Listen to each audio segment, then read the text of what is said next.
teman-teman perlu sadari ini sudah menjelang 2019. Karena 2019 kita harus samakan mindset, 2019 kita sukses semua. Kok yakin banget Pak Ali? Harus yakin dong. Gimana kita mau sukses kalau kita nggak yakin gitu kan? Karena satu hal yang prinsip, yaitu apa? Tuhan bersama prasangka kita. Jadi kalau prasangka kita baik, Allah akan sampaikan tuh yang baik. Dengan kita berprasangka, sebenarnya prasangka adalah doa. Mindset itu prasangka. Mindset adalah doa. Jadi kita samakan mindset, nggak boleh kita berprasangkanya negatif. Allah bersama prasangka. Bicara masalah prasangka, prasangka ini adalah dosa yang dilakukan hamba Tuhan, yaitu dosa kedua, yaitu buruk sangka. Ingat ya waktu iblis provokasi Nabi Adam, makanlah buah huldi, makanlah buah huldi, makanlah buah huldi. Padahal Tuhan udah bilang sama Nabi Adam, semua silakan dimakan kecuali jangan deketin buah huldi, apalagi makan kan gitu.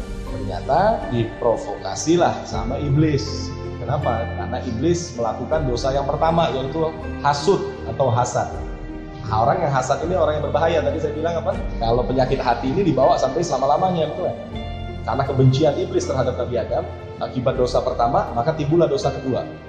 Diprovokasi Nabi Adam. Kamu tahu nggak Adam? Buah huldi adalah artinya kekal. Tuhan nggak mau engkau kekal di dalam surga. Oleh karena itu kau dilarang. Seolah-olah manis, tapi ternyata itu membunuh, betul ya? Dan dieksekusi sama Nabi Adam, dimakan. Maka dibuanglah Nabi Adam dari tempat kebahagiaan, yaitu surga, ke dunia ini kan gitu. Kenapa Nabi Adam trust kepada setan? Trust kan? Karena trust dilakukan, betul ya?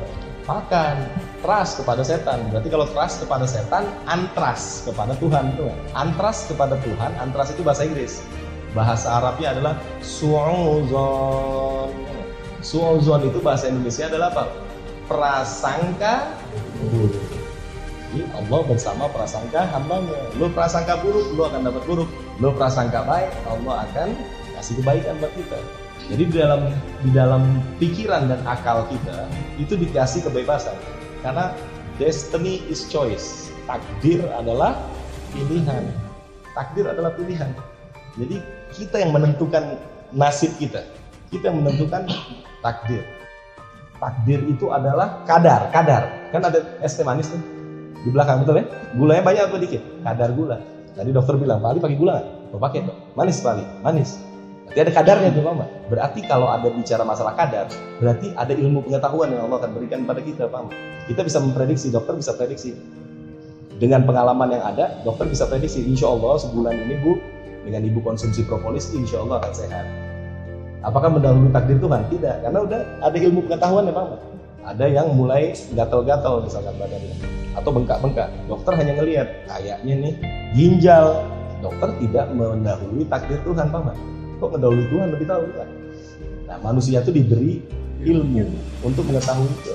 Kan kita yang pernah naik pesawat, pilot bilang perkiraan penerbangan menuju Halim Perdana Kusuma dalam waktu 50 menit. Wih, dahsyat. Mendahului Tuhan. Kita nonton TV, gerhana bulan gitu kan. Wih, bener ternyata jamnya mendahului Tuhan. Enggak. Allah kasih kebebasan. Ayo gali ilmu banyak-banyak. Matahari beredar, berotasi. Kita berotasi, semua berotasi. Nah, itu semua bisa dihitung.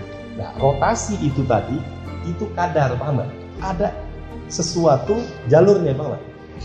Coba teman-teman pernah berpikir ya gini, kenapa hari 24 jam?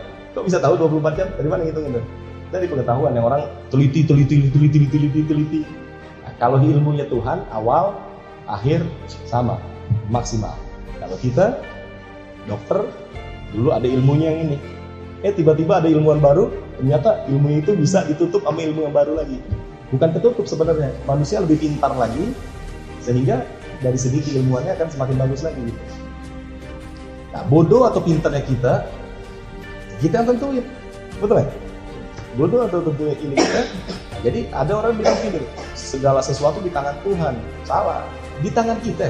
Kita mau menjadi orang baik atau kita mau jadi orang jahat, di tangan siapa? Di tangan kita. Kayak contoh, nah Contoh ya, kita sering presentasi. Jadi Bapak Ibu perhatikan, potensi bisnis untuk satu goal adalah 2 miliar per tahun. Nah itu potensi, itu kadar, paham? Ini kadar itu batas maksimum. Manusia tidak bisa terbang, itu udah takdir Tuhan. Burung bisa terbang, tapi dengan ilmu pengetahuan yang diciptakan sama manusia, sehingga dia bisa terbang, betul nggak? Dia kutak-kutik terbang, tapi hanya berapa ribu kaki, betul nggak? Kutak-kutik lagi ada roket. Oke, apakah roket pernah ke langit ke-7? Jadi sebenarnya kalau kita punya anak kecil, kunci aja anak kecil di dalam ruangan. Aku mau masak, kunci aja. Ya udah tuh anak kecil tuh akan main di situ-situ aja, Pak. Dia tidak akan keluar dari sini. Nah itulah manusia, Pak. Kadarnya ruangan ini. Lu bisa utak-atik, lu bisa tebalikin. Jadi kembali lagi, takdir adalah pilihan. Jadi takdir bisa kita prediksi, bisa di forecast, bisa diramal. Nah, ramalan ini akan terjadi jika kita melakukan sebuah tindakan besar. Ramalan itu akan terjadi jika kita melakukan tindakan besar. Coba, kalau pesawat tadi bilang, perjalanan Jakarta menuju Palembang diperkirakan 50 menit. Tapi pesawatnya nggak terbang-terbang, nyampe nggak? Maka prediksi tadi akan gagal, Pak. Karena apa? Kita tidak melakukan tindakan. Apa yang membuat kita tidak tindakan? Karena belenggu. Kayak kabut-kabut nih, pucuk nih, kabut. Nah, ada sesuatu dan lain hal sehingga kita nggak bisa terbang. Kita nggak mau terbang, bukan nggak bisa terbang. Kita nggak mau terbang. Jadi segala sesuatu bisa kita ukur. Ukuran itu akan terjadi jika kita melakukan sebuah kegiatan yang